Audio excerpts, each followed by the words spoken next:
Assalamualaikum warahmatullahi wabarakatuh. Innal hamdalillah nahmaduhu wa nasta'inuhu wa nastaghfiruh wa na'udzu billahi min shururi anfusina wa sayyiati a'malina. May yahdihillahu fala mudilla lahu wa may yudlil fala hadiya lahu. Asyhadu an la ilaha illallah wahdahu la syarika lahu wa asyhadu anna Muhammadan 'abduhu wa rasuluhu la nabiyya ba'dah. Allahumma shalli wa sallim wa barik ala nabiyyina Muhammad wa ala alihi wa sahbihi ajma'in wa man tabi'ahum bi ihsanin ila yaumiddin. Amma ba'du, faqala Allah subhanahu wa ta'ala ya ayyuhalladzina amanu ittaqullaha haqqa tuqatih wa la tamutunna illa wa antum muslimun. Ayyuhal ikhwah a'azani Allah wa iyyakum. Bapak Ibu hadirin hadirat jamaah rahimakumullah. Alhamdulillah, mari senantiasa kita bersyukur pada Allah Jalla wa Ala atas segala limpahan nikmat dan karunia-Nya, hidayah dan taufiknya, sehingga di kesempatan subuh yang indah ini, di masjid yang megah ini, Allah perkenankan kita kembali hadir di majelis ilmu di tempat yang mulia untuk bersama-sama duduk di majelis ilmu bersama dengan orang-orang yang insyaallah dimuliakan Allah Subhanahu wa taala. Salawat dan salam semoga senantiasa tercurahkan kepada junjungan kita Nabi Muhammad sallallahu alaihi wasallam, kepada keluarga beliau, sahabat dan segenap pengikutnya yang istiqamah hingga akhir zaman. Bapak Ibu jamaah rahimakumullah. Pertama, tadi bingung juga anak masuk ini kemana. Pas melihatnya masih nang lawas, kadadaan sepeda motornya. Lewatnya mana, bersyukur ada nang lewat gang hingga masjid itu nang sempit begitu. Jadi kita masa lewat sini, lewatnya mesti ada jalan lain. Ya mudah-mudahan nanti kita mau jalannya lewat mana. Jadi kalau kadang-kadang daun diumpati tadi bingung juga, Pak, memutarnya ini kemana memutarnya. Yang kedua, karena ini kajian pasca pemilu, jadi kurang lebih kira-kira kada kawa jauh-jauh pada pemilu ini kajiannya. Karena itulah maka sebetulnya konsentrasi umat ini sedang terbelah. Dan keterbelahan konsentrasi ini tidak boleh saling mengurangi, tidak boleh mereduksi akan satu dan yang lain. Konsentrasi kita yang pertama, tetap kita harus senantiasa istiqamah dalam mendoakan saudara-saudara kita di Palestina, bahwa hari ini Rafah sedang tidak baik-baik saja, bahwa gempuran yang begitu dahsyat terjadi di Janin, terjadi di Khan Yunis, terjadi di Gaza dan terus menerus. Berita duka silih berganti. Berita akan serangan, kebrutalan, kekejian yang dilakukan oleh Zionis terhadap saudara-saudara kita di Palestina kian menjadi. Meski kemudian beberapa di antaranya ada berita-berita yang menggembirakan, tetapi belakangan cenderung lebih banyak berita yang menyesakkan. Karena itulah maka Bapak dan Ibu jamaah rahimakumullah, doa tidak boleh kita hentikan. Terus harus kita panjatkan. Pikiran kita, meski raga tidak membersamai mereka, tapi perasaan kita, jiwa kita tetap harus berada bersama mereka. Bagaimana melihat kondisi saudara kita di Palestina yang begitu sangat kelaparan, karena hampir semua bantuan-bantuan kemanusiaan terhambat, dicegat dan bahkan dibombardir. Hampir tidak ada akses yang bisa dilalui untuk memberikan bantuan kepada saudara kita di Palestina. Karena itu kita berharap kepada Allah Subhanahu wa taala. Ini yang pertama yang harus terus ada dalam pikiran kita, meskipun tentu yang kedua adalah hari ini kita, ini wajah-wajah yang sebahagiannya mungkin kena jebakan Quickman, kena jebakan Quick Count, kena jebakan Batman, sehingga sebagian di antara kita mulai kehilangan harapan dan seterusnya. Tapi ini tidak boleh kita berputus asa. La tay'asu min rahillah. Perjuangan masih panjang, ya. Ikhtiar untuk melakukan kebaikan dan perubahan itu harus terus ada pada setiap dada kaum muslimin. Bahwa terjadi indikasi, bahkan fakta, bukan lagi indikasi, kecurangan di mana-mana. Sudah kita lihat bahkan sebelum, di saat dan pasca pemilu ini. Sebelumnya sudah ada bagaimana proses ini sudah cacat konstitusi, prosesnya sudah cacat hukum, cacat etika, bahkan cacat agama. Dalam prosesnya pun demikian, kecurangan yang disinyalir terstruktur, sistematis dan masif, bahkan brutal terjadi. Paskanya juga demikian. Itu yang ahli-ahli IT nangis, Pak, ya. Yang kuliah tinggi-tinggi di bidang IT, yang ahli web developer, itu nangis lihat sistemnya. Kok bisa sebuah sistem aplikasi yang harusnya sudah melewati fase try and error, lalu kemudian seperti itu hasilnya. Itu yang anak-anak kita alumni SMK saja kira-kira nangis lihat sistemnya. Sebuah data yang akumulatif kok tiba-tiba bisa tereduksi gitu kan.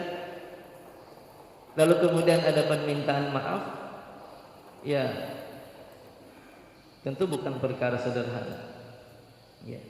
Tetapi bahwa bangsa kita ini sejak awal berdirinya tidak pernah sepi dengan isu kecurangan. Kita bisa bayangkan, ya, berlama-lama, ya, daya dan pikiran yang dikerahkan oleh tim 9 dalam merumuskan dasar negara ini, lalu kemudian hanya diveto dalam satu malam sehingga hilang 7 kata dalam sila yang pertama. Itu apakah bukan bagian dari kecurangan? Jadi dalam kurun panjang sejarah negeri ini memang kita hampir tidak pernah sepi dengan istilah kecurangan, dan itu terus terjadi. Meski kemudian hari ini kita mengalaminya dengan mata kepala kita sendiri. Padahal apa yang ingin dicari dengan kekuasaan? Apa yang ingin didapatkan dengan kekuasaan? Ketika Abu Dzar Al-Ghifari radhiyallahu anhu, beliau meminta kepada Nabi sallallahu alaihi wasallam, "Ya Rasulullah, ala tasta'miluni? Ya Rasulullah, ala tasta'miluni?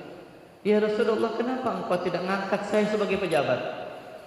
Ya Rasulullah, kenapa saya tidak dipilih sebagai penguasa? Kenapa engkau tidak pilih saya untuk menduduki sebuah jabatan?" Maka kemudian Nabi diceritakan oleh Abu Dzar, fadaraba biyadihi mankibayya. Nabi kemudian menepuk pundakku seraya beliau mengatakan, "Ya Abu Dzar, wahai Abu Dzar, innaka dha'if. Sesungguhnya engkau ini orang yang lemah. Wa innal amanah wa innaha amanah. Adapun amanah itu sesuatu yang berat. Amanah itu berat. Wa innaha yaumal qiyamah khizyun wa nadamah. Dan sesungguhnya amanah itu pada hari kiamat, kekuasaan itu pada hari kiamat akan menjadi kehinaan sekaligus penyesalan.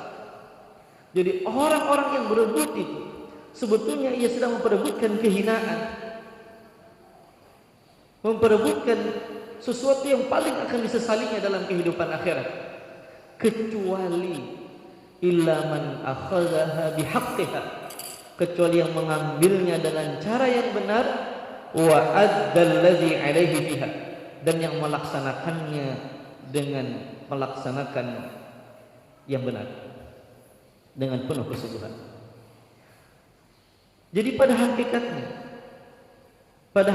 kekuasaan itu sesuatu yang akan disesali dalam kehidupan akhirat. Dia menjadi sebuah kehinaan karena ia berat, kecuali dengan dua syarat, yaitu dia diambil dengan cara yang hak, bukan dengan cara kecurangan, bukan dengan cara penipuan, bukan dengan cara yang penuh kehinaan. Dan yang kedua, ia siap untuk menjalankan amanah itu dengan benar. Dan menjalankan amanah dengan benar itu adalah dengan memenuhi syariat Allah Subhanahu wa ta'ala. Karena al-haqqu min rabbik, karena kebenaran itu hanya datang dari Allah Jalla wa ala. Inil hukmu illa lillah, sungguhnya hukum itu hanyalah milik Allah. Karena itu ulama sepakat itu, Pak, ya. Ulama sepakat terkait dengan kecurangan itu, ya, apapun bentuknya, ya. Apakah itu dalam bentuk transaksi jual beli, apakah itu dalam bentuk tipuan dagang, apakah dalam keculasan dalam jabatan dan seterusnya. Kita perhatikan di dalam Al-Mawsu'ah Fiqih Al-Kuwaitiyah, ketika bicara tentang transaksi di mana Rasulullah SAW memasukkan tangannya ke dalam satu makanan, lalu ditemukan di dalam makanan itu ada bagian yang basah. Lalu Nabi mengatakan, kenapa bagian yang basah ini ada di dalam? Lalu dia mengatakan, itu kejatuhan air hujan. Si pedagang mengatakan itu kejatuhan air hujan. Lalu Nabi mengatakan kemudian, kenapa tidak engkau angkat dia ke atas orang lain melihatnya? Faman ghasyana falaysa minna. Maka siapa yang melakukan tipuan ini, ia bukan bagian dari kami. Dalam riwayat yang lain, man ghasyana falaysa minni. Siapa yang melakukan kecurangan, ia bukan bagian dari golonganku. Dia terlepas dari umatnya Rasulullah sallallahu alaihi wasallam. Siapa yang melakukan kecurangan, ia terlepas dari Rasulullah sallallahu alaihi wasallam. Karena itulah maka di dalam Al-Mawsu'ah Al-Fiqhiyah Al-Kuwaitiyah disebutkan ittifaq al-fuqaha ala anna al-ghishya haram, sawa'un kana bil qawl am bil fi'l, wa sawa'un kana bi kitman al-'ayn fil ma'qud 'alayhi aw al-thaman am bil kadhib wal khadi'ah, wa sawa'un kana fil mu'amalati am fi ghayriha min al-masyurati wan nasihat. Sepakat ulama ala anna al-ghishya haram, bahwa kecurangan itu hukumnya haram, sawa'un kana bil qaul aw bil fi'l. Apakah kecurangan itu dalam bentuk ucapan atau dalam bentuk kecurangan perbuatan? Apakah hanya dalam bentuk tipuan yang mengatakan ini boleh ternyata tidak boleh, harusnya netral ternyata tidak netral, harusnya tidak boleh pakai ini ternyata boleh pakai itu, atau dalam bentuk perbuatan kecurangan yang dilakukan dengan perbuatan yang sudah kita lihat bagaimana banyak bentuknya. Wa sawa'un kana bi kitmanil 'aib fil ma'qudi 'alaihi aw bis-saman, atau kecurangan dalam bentuk menutupi cacat aib dalam barang yang dijual dalam transaksi ataupun dalam alat tukarnya. Jadi sama ini, penjualnya mengalabuhi timbangan, maka ini bentuk kecurangan yang diharamkan. Tapi sebaliknya, nang bata tukaran kayak itu juga menjulungi duit rabit tapi digumpal supaya acil kada tapi melihat, nang pina rabit masukkan ke dalam, nang pina bagus andak di luar. Sama ya. Bikitmanil aib fil ma'qudi alaihi aw saman, ya, menutupi aib pada barang yang dijual atau menutupi aib pada alat tukarnya. Sama, baik yang melakukan itu penjual maupun pembeli. ambil kadhibi wal khadi'ah, apakah itu dalam bentuk kebohongan atau dalam bentuk kecurangan, ya, tipuan, khadi'ah, dalam bentuk tipuan. Dia bohong dengan mengatakan A tapi isinya B.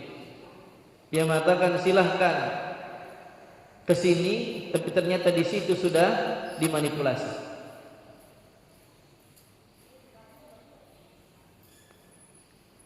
Wa sawa'un kana fil mu'amalah am fi ghairiha min al-masyurati wan nasihah.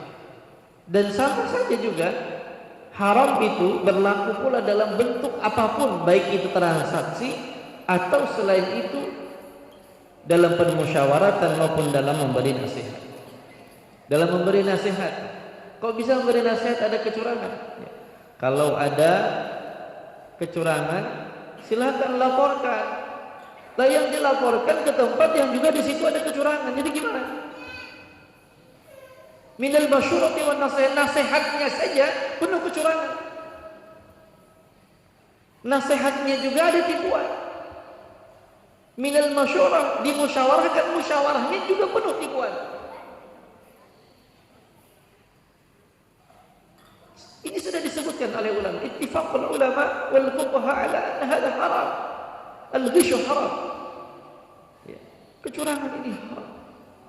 Lebih-lebih jika kecurangan itu dilakukan oleh penguasa. Maka kita perhatikan hadis Nabi sallallahu alaihi wasallam dari Ma'qil bin Yasar radhiyallahu anhu, Nabi sallallahu alaihi wasallam qala, ya, sami'tu Rasulullah sallallahu alaihi wasallam qala, Ma'qil bin Yasar mendengar dari Rasulullah sallallahu alaihi wasallam, beliau bersabda, ma min 'abdin yastar'ihillah ra'iyatan thumma yamutu yawma yamut wa huwa ghashun li ra'iyatihi illa haramallahu alaihi al-jannah. Muttafaqun alaih. Siapa saja, dan ini berlaku, lafaz ini umum, Bapak Ibu jamaah rahimakumullah, lafaz ini umum, ya. Ma min 'abdin yastar'ihillahu ra'iyah. Siapa saja atau tidaklah seorang hamba gitu yang diberikan oleh Allah amanah untuk memimpin bawahannya. Tidaklah seorang hamba pun yang diberikan oleh Allah kekuasaan, amanah untuk memimpin bawahannya. Maka dalam syarah hadis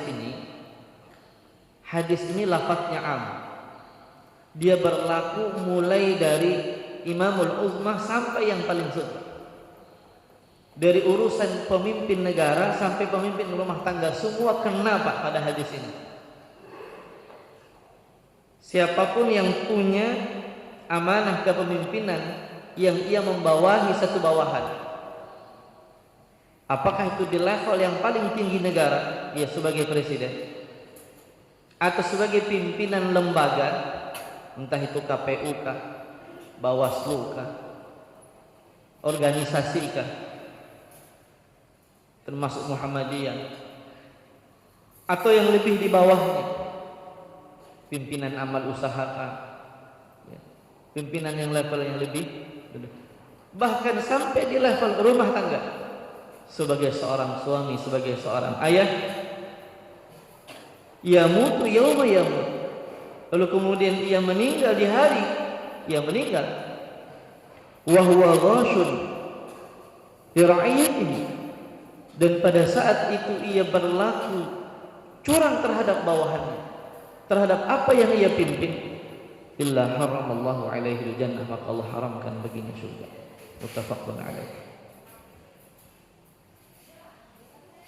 Ini kita saja Pak yang ngurusin istri dan anak, ini ngeri dengan hadis ini.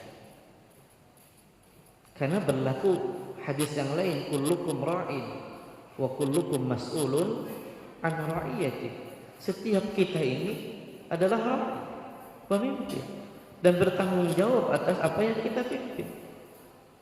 Maka ketika hadis ini kemudian dibawa kepada hadis yang kedua yang tadi, yang pertama, itu berarti kita yang di level paling bawah saja ini harus menyadari betul bahwa jika khitab hadis ini kepada kita, berarti kita harus bertanggung jawab terhadap pendidikan anak dan istri kita. Bagi yang laki-laki, bagi seorang perempuan, dia bertanggung jawab terhadap harta suaminya dan kehormatannya. Yang naik level lagi, entah dia sebagai apapun, entah ketua RT kah, ketua RW kah, kepala desa kah, bupati kah, wali kota kah, gubernur kah, sampai di level pimpinan negara, dia akan bertanggung jawab terhadap apa yang dipimpin. Dan apabila ia mati dalam keadaan ghash, dalam keadaan mengkhianati rakyatnya, menipu rakyatnya, mencurangi rakyatnya, mencurangi bawahannya, illa haramallahu alaihi jannah, maka Allah haramkan baginya surga. Ini yang masih ingat akhirat pangpalan. Masalahnya terkadang di kita ini, jangankan dengan Tuhan, ya, jangankan dengan kita, dengan Tuhan saja tidak takut, itu kata anekdotnya. Ini persoalan, ya. Karena itulah maka kita berharap dan menghimbau kepada siapapun, termasuk diri kita pribadi, ya, termasuk himbauan para alim ulama kita, ya, yang meminta kita untuk berlaku jujur terhadap diri kita, berlaku jujur terhadap diri kita. Karena awal dari keburukan itu adalah kebohongan. Iyyakum wal kadzib fa innal kadziba yahdi ilal fujur. Hindarilah oleh kalian bohong, karena kebohongan itu akan mengiring pada keburukan. Setiap kebohongan pasti akan ditutupi dengan kebohongan yang lain, dan terus menerus seperti itu. Dan kita lihat, semakin diproduksi kebohongan itu, maka produsen kebohongan ini semakin banyak, terus menerus. Maka oleh karenanya Bapak Ibu jamaah rahimakumullah,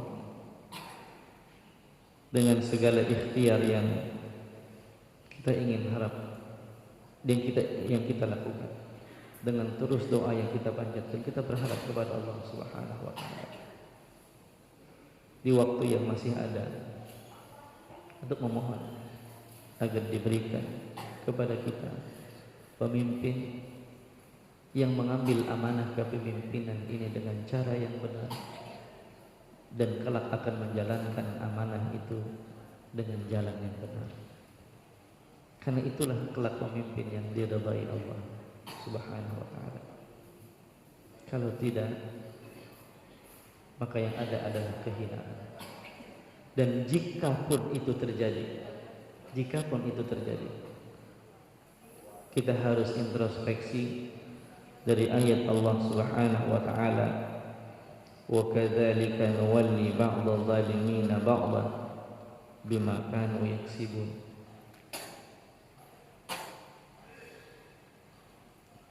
Ayat ini membuat kita harus berkontemplasi, Pak. Jika terjadi, sekiranya, ya, meskipun kita tentu tidak berharap, tapi Allah Maha tahu apa yang akan terjadi. Maka kita perhatikan ayat ini, wa kadzalika nuwalli ba'dadh dhalimina ba'dhan bima kanu yaksibun. Dan demikianlah kami jadikan sebagian orang-orang zalim itu menjadi pemimpin bagi sebagian yang lain disebabkan apa yang mereka usahakan. Quran Surah Al-An'am ayat 129. Kita perhatikan tafsirnya Imam As-Suyuti rahimahullah. Ketika menafsirkan ayat ini, beliau mencantumkan sebuah hadis yang bunyinya, kama takunu kadzalika yu'mar 'alaikum. Sebagaimana keadaan kalian, seperti itulah pemimpin kalian. sebagaimana keadaan kalian, seperti itulah pemimpin kalian. Maka jika diistimbat, jika diambil simpulan dari perkataan Imam As-Suyuti ini, jika keadaan masyarakat itu senang maksiat, maka Allah jadikan kepada mereka pemimpin yang senang maksiat. Jika keadaan rakyat ini masih senang dengan uang sogokan, maka para pemimpin dan wakil rakyat yang hobi riswah dan sogoklah yang akan Allah berikan. Jika rakyat di negeri ini masih suka dengan kebohongan dan khianat, maka yang Allah akan berikan adalah penguasa yang tukang kibul dan pelanggar konstitusi yang akan menguasai. Karena itulah seorang ulama dari kalangan salaf, A'mash rahimahullah, beliau mengatakan, "Idza fasadan nas amara alaihim syararuhum." Apabila satu masyarakat itu rusak, maka yang menjadi pemimpin mereka adalah seburuk-buruknya orang di tengah mereka. Apabila masyarakatnya rusak, maka mereka akan dipimpin oleh orang yang paling rusak. Idza fasadan nas amara alaihim syararuhum. Apabila manusia masyarakat itu rusak, maka yang jadi pemimpin adalah orang yang rusak.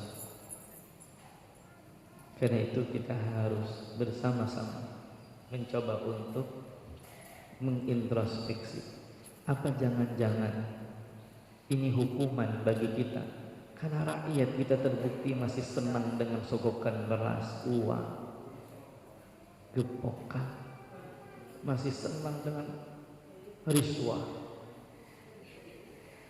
tidak peduli dengan halal dan haram.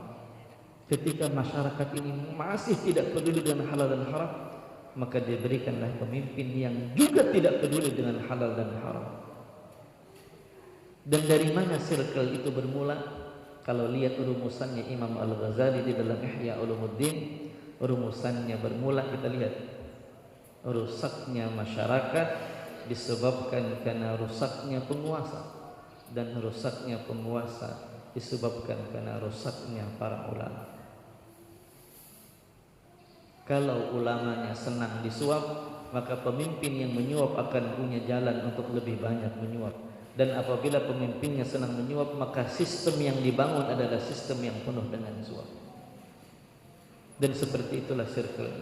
Karena itu jika Imam Al-Ghazali meminta untuk memutus circle itu, seluruhnya harus bertaubat diawali oleh ulamanya.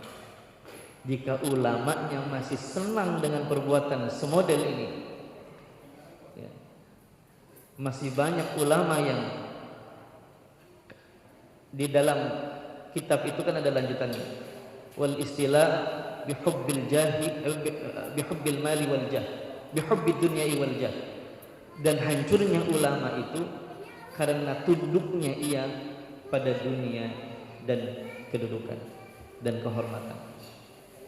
Apabila ulama masih belum mampu istiqamah, ia jatuh pada urusan dunia, ia tidak mampu untuk menolak kedudukan jabatan yang akan diterima, maka inilah awal kehancuran. Karena ketika ulama sudah seperti ini, tidak ada lagi yang mampu mengingatkan para penguasa. Dan ketika penguasa sudah tidak ada lagi yang mengingatkan, maka rusaklah masyarakatnya. Lihat circle. Karena itu konsentrasi kita yang ketiga, kita berupaya memutus rantai ini, dan masih ada waktu sebelum final ada keputusan. Ramadan akan segera datang. Inilah syahrul maghfirah, bulan yang penuh ampunan. Kita sambut dengan penuh sambutan yang hangat dengan datangnya Ramadan. Inilah momentum bagi kita untuk memohon ampunan kepada Allah Jalla wa'ala, minta betul-betul berpasrah diri kepada Allah Subhanahu wa ta'ala atas segala maksiat, khilaf, kesalahan yang kita lakukan, yang dengan itu mudah-mudahan dengan kepasrahan kita kepada Allah, dengan ketundukan kita kepada Allah, dengan meminta ampunan kepada Allah dan seraya memperbaiki akhlak-akhlak kita, mudah-mudahan Allah hadirkan pemimpin terbaik di tengah-tengah kita. Hadanallahu wa iyyakum ajma'in. Mohon maaf atas segala salah dan khilaf. Aqulu qouli hadza subhanakallahumma wa bihamdika asyhadu an la ilaha illa anta astaghfiruka wa atubu ilaik. Walhamdulillahi rabbil alamin. Assalamualaikum warahmatullahi wabarakatuh.